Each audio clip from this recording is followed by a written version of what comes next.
శ్రావ్య TV ముందుగా headlines చూద్దాం.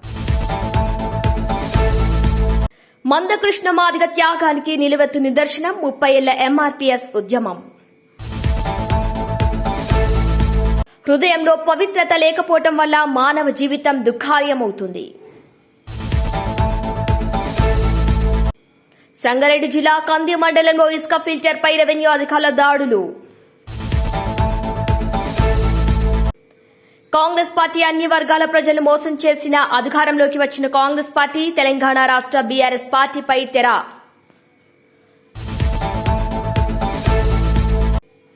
కల్లూరు లింగాల గ్రామం చెరువులో చేనేత డీఓ తాల శ్రీనివాసరావు మృతదేహం లభ్యం. సారథినగర్ శ్రీ సాయి జ్ఞాన మందిరం 25వ వార్షికోత్సవ పూజ కార్యక్రమాల్లో పాల్గొన్న డివిజన్ ఎక్స్ కార్పొరేటర్ తోట రామారావు.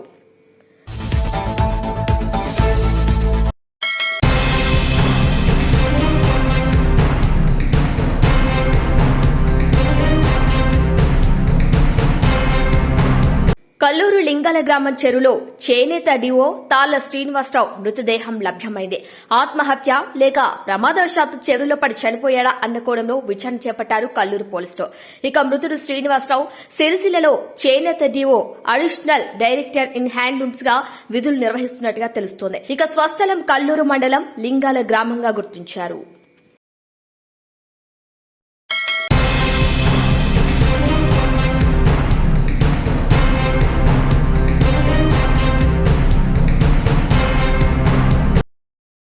ఎంఆర్పీఎస్ వ్యవస్థాపక అధ్యక్షుడు మందకృష్ణ మాదిగ తన జీవితాన్ని త్యాగం చేసి రాజకీయ పార్టీలు ఆఫర్ చేసిన పదవులు టికెట్లు తీసుకోకుండా స్వతంత్రంగా ఉండి ఎన్నో కష్టాలు నష్టాలు ఎదుర్కొని మాదిగల కోసం రాజీ పడకుండా పోరాటం చేయటం వల్లనే 30 ఏళ్లుగా ఎంఆర్పీఎస్ ఉద్యమం నిలబడిందని, దానివల్లనే ఎస్సీ వర్గీకరణ స్వప్నం సాకారమైందని ఆయన అన్నారు. కోడర్ కేంద్రంలోని బస్టాండ్లో ఏర్పాటు చేసిన దీక్ష శిబిరంలో ఎంఆర్పీఎస్ ఆధ్వర్యంలో ఎస్సీ వర్గీకరణ కోసం గత వారం రోజులుగా నిరాహార దీక్షలు కొనసాగిస్తున్నారు. ఎంఆర్పీఎస్ కోడేరు మండల అధ్యక్షులు పసుపుల కృష్ణయ్య అధ్యక్షతన జరిగింది.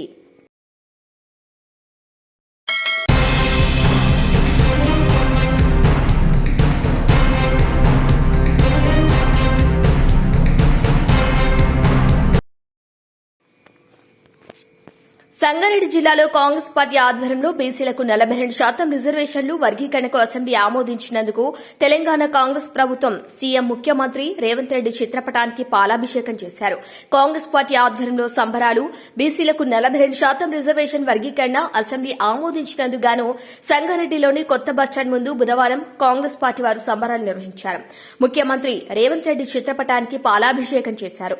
ఈ యొక్క కార్యక్రమంలో టీజీఐఐసీ చైర్పర్సన్ నిర్మలారెడ్డి, టీపీసీసీ కార్యదర్శితో పాటు అనంతకిషన్, టీపీసీసీ కార్యదర్శితో పాజీ అనంతకిషన్, కాంగ్రెస్ పట్టణ అధ్యక్షుడు జార్జీ, మండల అధ్యక్షుడు రాములు నాయక్, కాంగ్రెస్ పార్టీ కార్యకర్తలు, నాయకులు, లీడర్లు తదితరులు పాల్గొన్నారు. ఇక ఈ యొక్క తెలంగాణ ముఖ్యమంత్రి సీఎం రేవంత్ రెడ్డి చిత్రపటానికి పాలాభిషేకం చేశారు.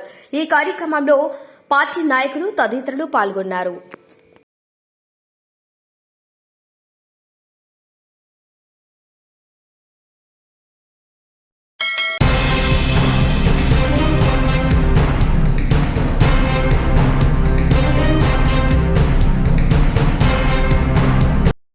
పవిత్ర రంజాన్ మాసంలో ఉపవాస దీక్షలో ఉండే ముస్లిం సోదరుల కోసం ఏర్పాటు చేసే ఇఫ్తార్ విందు ఆత్మీయత, మత సామరస్యానికి ప్రతీక అని తెలంగాణ రెవెన్యూ, గృహ నిర్మాణ సమాచార శాఖల మంత్రి పొంగులేటి శ్రీనివాసరెడ్డి పేర్కొన్నారు. ఏదులాపురం మున్సిపాలిటీ పరిధిలోని సత్యనారాయణపురంలో గల టీసీవీ రెడ్డి ఫంక్షన్ హాల్లో మంత్రి పొంగులేటి ఆధ్వర్యంలో పాలేరు నియోజకవర్గ ముస్లిం సోదరులకు బుధవారం ఇఫ్తార్ విందునిచ్చారు.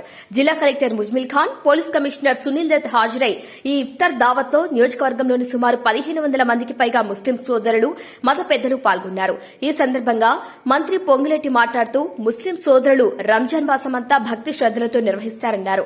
పవిత్ర రంజాన్ మాసంలో ఉపవాస దీక్షలు ఆచరించే ముస్లిం సోదరులకు ఇచ్చే ఇఫ్తార్ విందు మత సామరస్యానికి ప్రతీకగా నిలుస్తాయన్నారు.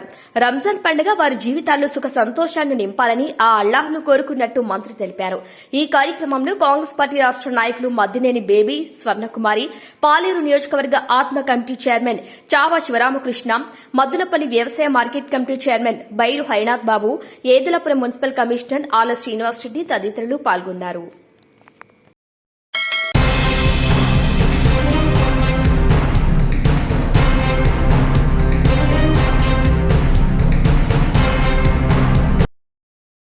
మేము పార్టీ మారలేదు, రేవంత్ రెడ్డిని మర్యాదపూర్వకంగా కలిశామంతే. సుప్రీంకోర్టులో ఒక్కొక్కరిగా అఫిడవిట్ దాఖలు చేస్తున్న పార్టీ ఫిరాయించిన ఎమ్మెల్యేలు మేం పార్టీ మారలేదు, మర్యాదపూర్వకంగా ముఖ్యమంత్రి రేవంత్ రెడ్డిని కలిశాము, మీడియా దాన్ని వక్రీకరించి నేను పార్టీ మారినట్టుగా చూపించింది అంటూ సుప్రీంకోర్టులో ఒక్కొక్కరిగా అఫిడవిట్ దాఖలు చేస్తున్నారు పార్టీ ఫిరాయించిన ఎమ్మెల్యేలు. సుప్రీంకోర్టులో పార్టీ ఫిరాయించిన ఎమ్మెల్యేల అనర్హత పిటిషన్ పై ఇప్పటి వరకు జరిగిన వాదన చూస్తే పార్టీ ఫిరాయించిన ఎమ్మెల్యేలకు గట్టి ఎదురుదెబ్బ తగిలే అవకాశం కనిపిస్తోంది. అయితే ఇప్పుడు పార్టీ ఫిరాయించిన ఎమ్మెల్యేలు రూట్ మార్చి మేం పార్టీ ఫిరాయించలేదు, కాంగ్రెస్ పార్టీలో చేరలేదంటూ సుప్రీంకోర్టులో అఫిడవిట్లు దాఖలు చేస్తున్నారు. ఇప్పటికే 3 ఎమ్మెల్యేలు అఫిడవిట్ దాఖలు చేసినట్టు తెలుస్తుంది. పటాన్చేరు ఎమ్మెల్యే గూడెం మహిపాల్ రెడ్డి పార్టీ ఫిరాయించిన విషయం తెలిసిందే. అయితే సుప్రీంకోర్టులో మాత్రం నేను పార్టీ ఫిరాయించలేదు, కాంగ్రెస్ పార్టీలో చేరినట్లు వచ్చిన వార్తలు అవాస్తవం అంటూ టీఆర్ఎస్ పార్టీతో నాకు మంచి అనుబంధం ఉంది అని చెప్పుకొచ్చారు. శాసనసభకు 3వ ఎన్నికయ్యాక వ్యక్తిగత స్థాయిలో ముఖ్యమంత్రిని కలిశానని, పార్టీ మారలేదని సుప్రీంకోర్టులో అఫిడవిట్ దాఖలు చేశారు.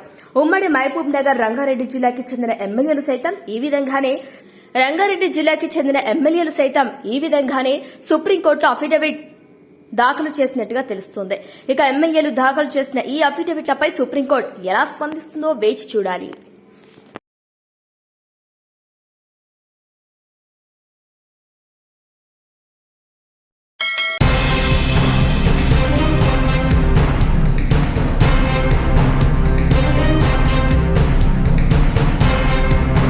మరోసారి ప్రజలను మోసం చేసిన కాంగ్రెస్ ప్రభుత్వం 2025-26 సంవత్సర బడ్జెట్ పేద ప్రజల కష్టాలు తీర్చే బడ్జెట్ కాదు. ఈ బడ్జెట్ లో తెలంగాణ ప్రజలకు దక్కేది గుండుసున్నా, ప్రతి రంగానికి ప్రతి వర్గానికి వెన్నుపోటు 6 గ్యారంటీలతో పాటు ఎన్నికల హామీలను మంగళం చేశారు.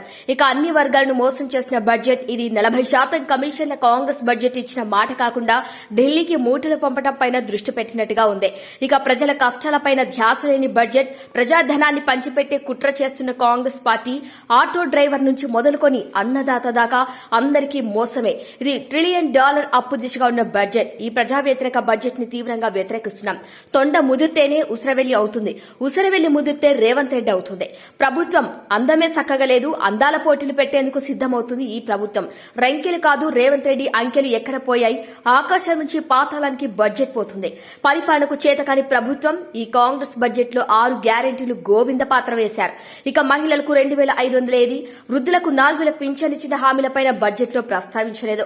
తులం బంగారం దిక్కు లేదు, నిరుద్యోగ భృతి లేదు. చేనేతకు మా హాయంలో 1200 కోట్ల రూపాయలు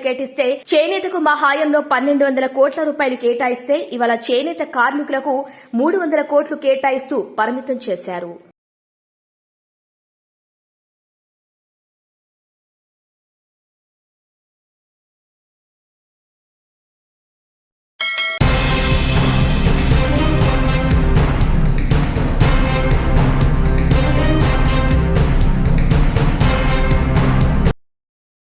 గద్వాల పట్టణం వేదానగర్ కాలనీలో ఉన్న శ్రీ సరస్వతి శిశు మందిర్ నందు గత 3 సంవత్సరాల నుండి రాగి జావ విద్యార్థులకు ఇవ్వటం జరుగుతుందని, వేసవి కాలంలో ఎండ తీవ్రత వల్ల పిల్లలకు ఎలాంటి వడదెబ్బ తగలకుండా ముందు జాగ్రత్తగా మధ్యాహ్నం వారికి ఒక్కో గ్లాస్ రాగి జావ ఇవ్వటం జరుగుతుందని, మార్చి 15 నుండి ఏప్రిల్ 23 వరకు విద్యార్థులకు ప్రతిరోజు రాగి జావ ఇస్తున్నామని, దాతలుగా రామకృష్ణ మఠం మరియు గురుదత్త పాఠశాల కమిటీ వారి సహాయ సహకారాలతో విద్యార్థులకు మా పాఠశాలలో ఉన్న అందరికీ రాగిజావ ఇస్తున్నామని పాఠశాల హెడ్ మాస్టర్ జయశ్రీ తెలిపారు.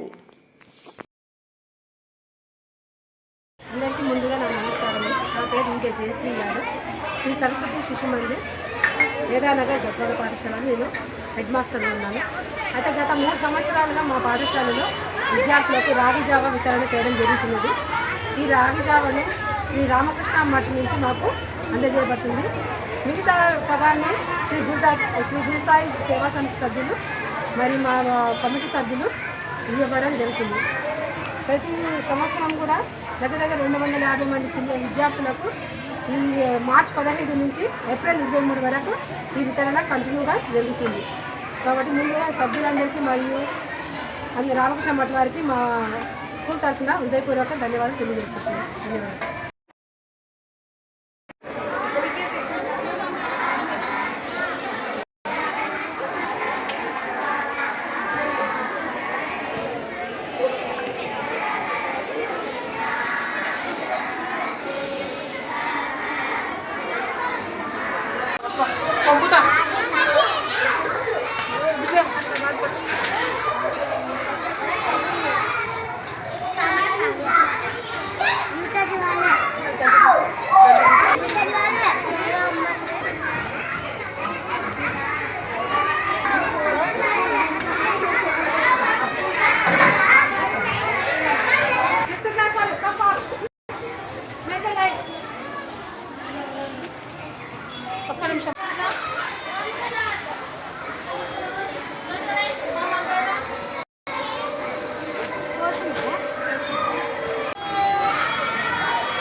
తెలంగాణ అసెంబ్లీలో బీసీ రిజర్వేషన్ల పెంపు బిల్లు, ఎస్సీ వర్గీకరణ బిల్లులు ఏకగ్రీవంగా ఆమోదం పొందడం చారిత్రాత్మకమైన ఘట్టమని పటాన్చెరు నియోజకవర్గ కాంగ్రెస్ పార్టీ ఇన్ఛార్జ్ కాటా శ్రీనివాస్ గౌడ్ తెలిపారు. ఈ సందర్భంగా పటాన్చెరులో కాంగ్రెస్ నాయకులు, కార్యకర్తలతో కలిసి రాహుల్ గాంధీ, సీఎం రేవంత్ రెడ్డి, మంత్రి దామోదర రాజనరసింహల చిత్రపటాలకు పాలాభిషేకం చేసి హర్షం వ్యక్తం చేశారు. ఈ సందర్భంగా ఆయన మాట్లాడుతూ కాంగ్రెస్ పార్టీ ఇచ్చిన హామీలను నెరవేర్చుతూ అన్ని వర్గాలకు సమ న్యాయం జరిగేలా సీఎం రేవంత్ రెడ్డి నాయకత్వంలోని ప్రభుత్వం ప్రజా పాలనను ముందుకు తీసుకెళ్తోందని తెలిపారు. బీసీ సమాజానికి రాజకీయ, విద్య, ఉద్యోగ, ఆర్థిక రంగాల్లో న్యాయం జరిగేలా బీసీ రిజర్వేషన్లను 42% పెంచడం, ఎస్సీ వర్గీకరణ బిల్లును ఆమోదించడం ద్వారా యావత్ బహుజన సమాజానికి మేలు చేకూర్చిందన్నారు. ఇప్పటి వరకు బీసీ, ఎస్సీ వర్గాల హక్కులను కాపాడే దిశగా ఎటువంటి చర్యలు తీసుకుని ప్రభుత్వాలతో పోల్చినప్పుడే కాంగ్రెస్ పార్టీ తీసుకున్న ఈ చారిత్రాత్మక నిర్ణయాలు ఎంత కీలకమో అర్థమవుతుందని పేర్కొన్నారు.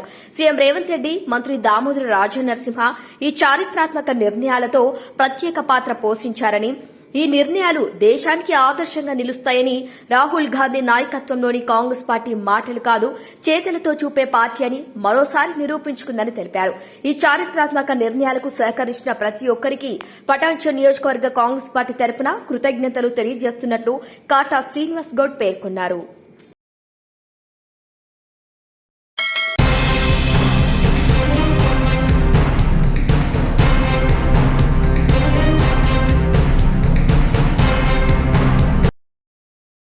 హృదయంలో పవిత్రత లేనందువలనే మానవ జీవితం దుఃఖాలమయమవుతుందని, ఏ పని చేస్తున్నా మనసును భగవంతుని మీద దృష్టి పెడితే బ్రహ్మతత్వాన్ని పొందుతారని, లోభం, కామం, భయం వల్ల ధర్మాన్ని వదలకుండా ఉంటుందో అక్కడ ధర్మం నిత్యమవుతుందని పీలేరు చిన్మయ మిషన్ ఆధ్వర్యంలో పూజ్యస్వామి చిద్రూపానంద స్వామివారిచే మహాభారత జ్ఞానయజ్ఞం ఉదయం కైవల్య ఉపనిషత్తు, సాయంత్రం మహాభారతంలోని శాంతి పర్వం ప్రవచనాలు జరుగుతున్నవి. ఇక ఉపన్యాసం అనంతరం అన్నప్రసాద వితరణ జరుగుతోంది. పీలేరు ఆర్యవైశ్య కళ్యాణ మంటపంలో ఢిల్లీ, నోయిడాకు చెందిన చిన్మయ మిషన్ చిద్రూపానంద స్వామివారిచే మహాభారత జ్ఞానయజ్ఞం ప్రతిరోజు ఉదయం 8 గంటల నుండి 9 గంటల వరకు, కైవల్య ఉపనిషత్తు సాయంత్రం 6:30 నుండి 8 గంటల వరకు మహాభారతంలోని శాంతి పర్వం గురించి జ్ఞానయజ్ఞంలో భాగంగా శాంతి పర్వంలోని కర్ణుని యొక్క శాపం, ధర్మరాజు, అర్జునుడు విషాదం, నారదుడు అర్జునికి చెప్పిన కర్ణుని జన్మ రహస్యం, కర్ణుని శాపాల గురించి, మానవ జీవితంలో ఎదురయ్యే కష్టాలు, దుఃఖాలు, వాటి నుంచి ఎలా బయటపడాలి, ధర్మాన్ని ఎలా ఆచరించాలి, మానవ జీవితం పునర్జన్మ గురించి సరళంగా, స్పష్టంగా అర్థమయ్యే రీతిలో జ్ఞాన యజ్ఞానికి హాజరైన భక్తులకు క్లుప్తంగా వివరించారు. ఈ కార్యక్రమంలో చిన్మయ మిషన్ పీలేరు శ్రీ కృష్ణానంద స్వామి అధ్యక్షులు ఏకాంబరం రెడ్డి, కార్యదర్శి డాక్టర్ మల్లికార్జున, కోశాధికారి వెంకట్నాథ్ గుప్తా, సభ్యులు డాక్టర్ వెంకట్రామయ్య తదితరులు పాల్గొన్నారు.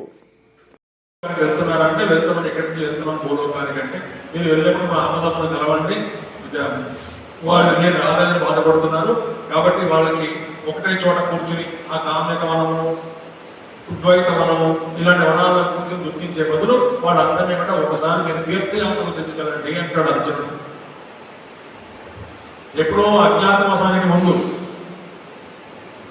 ఈ అందరిని తీసుకుని చాలా గొప్పగా ఈ లోమస మహర్షి దేశం అంతా కూడా అన్ని పుణ్యక్షేత్రాలు తీసుకెళ్తారు. ఎన్నో తీర్థస్థానాలు, ఎంతో మహర్షులు ఉపదేశాలు, చాలా అరణ్యపరమైన చాలా అద్భుతమైన పర్వ మహాభారతంలో. ఆ ఆఖరిగానే ఈ మళ్ళీ అర్జునుడు రావడం జరుగుతుంది మళ్ళీ భూలోకానికి. ఆ తర్వాత ఆఖరి ఆ పర్వం ముందు అంటే అజ్ఞాతవాసానికి ముందు యక్ష ప్రశ్న రావడం చాలా అద్భుతంగా ఉంటుంది. అంతా కూడా మహాభారతం.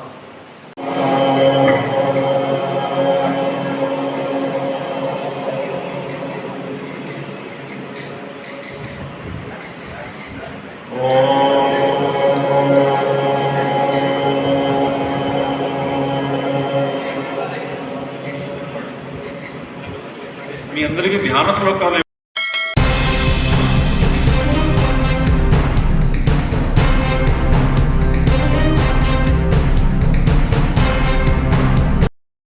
సంగారెడ్డి జిల్లా కంది మండలంలో ఇసుక ఫిల్టర్పై రెవెన్యూ అధికారులు దాడులు చేశారు. కంది మండలం బ్యాటోల్ శివార్లోని ఇసుక ఫిల్టర్లపై తహసీల్దార్ విజయలక్ష్మి ఆధ్వర్యంలో బుధవారం దాడులు నిర్వహించారు. అనుమతి లేకుండా నిర్వహిస్తున్న ఇసుక ఫిల్టర్లను సీజ్ చేశారు.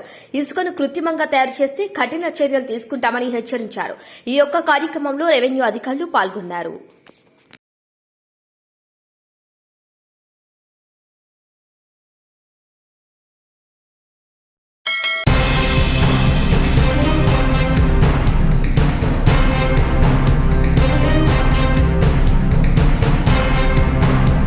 షెల్లింగంపల్లి నియోజకవర్గంలోని గచ్చిబౌలి డివిజన్ ఖాజాగూడలో గల జిల్లా పరిషత్ ఉన్నత పాఠశాలలో 10వ తరగతి విద్యార్థులు వీడ్కోలు కార్యక్రమంలో ముఖ్య అతిథిగా పాల్గొన్నారు. గచ్చిబౌలి మాజీ కార్పొరేటర్ కొమిరిశెట్టి సాయిబాబా ఈ సందర్భంగా 10వ తరగతి పరీక్షలు రాసే విద్యార్థులకు ప్రతి సంవత్సరం విద్యార్థులకు కొమిరిశెట్టి ఫౌండేషన్ వారి ఆధ్వర్యంలో exam pads, pens, pencil, geometry box, స్కేళ్లను అందజేశారు. గచ్చిబౌలి మాజీ కార్పొరేటర్ కొమిరిశెట్టి సాయిబాబా. ఇక ఈ కార్యక్రమంలో పాఠశాల ప్రధానోపాధ్యాయులు రాజశేఖర్ రెడ్డి, ఏఎస్ఐఎండి రహీం, గాలి నరహరి, రాంభూపాల్ రెడ్డి, సయ్యద్ అహ్మద్, జ్యోత్స్న, వీనమ్మ, వెంకటేష్ తదితరులు పాల్గొన్నారు.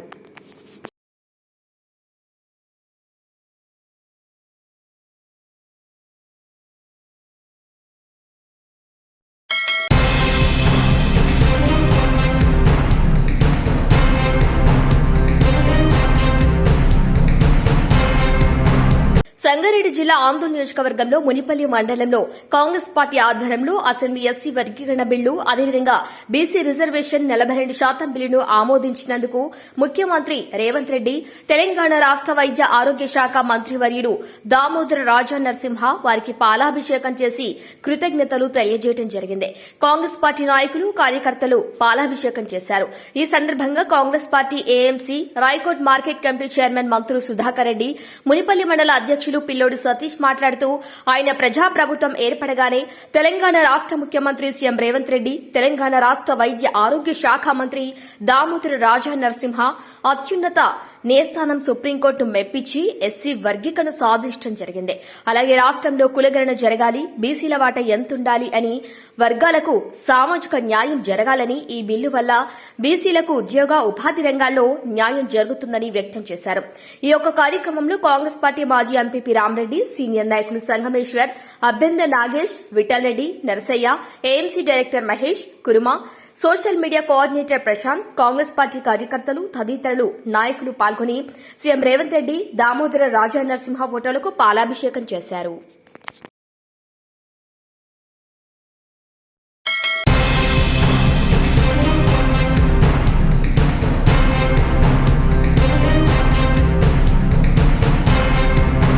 బులెటిన్ హెడ్లైన్స్ మరొకసారి. మందకృష్ణ మాదిగ త్యాగానికి నిలువెత్తు నిదర్శనం 30 ఏళ్ల ఎంఆర్పీఎస్ ఉద్యమం. హృదయంలో పవిత్రత లేకపోవటం వల్ల మానవ జీవితం దుఃఖార్యమవుతుంది. సంగారెడ్డి జిల్లా కంది మండలంలో ఇసుక ఫిల్టర్పై రెవెన్యూ అధికారుల దాడులు.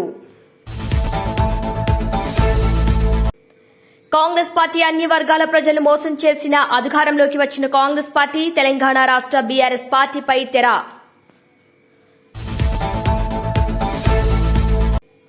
కల్లూరు లింగాల గ్రామం చెరువులో చేనేత డీవో తాల శ్రీనివాసరావు మృతదేహం లభ్యం.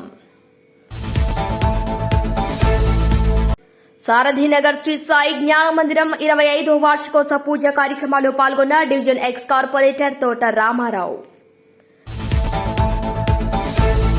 ఇవి వాళ్ళ బులెటిన్ అప్డేట్స్. కీప్ వాచింగ్ స్ట్రాబె టీవీ.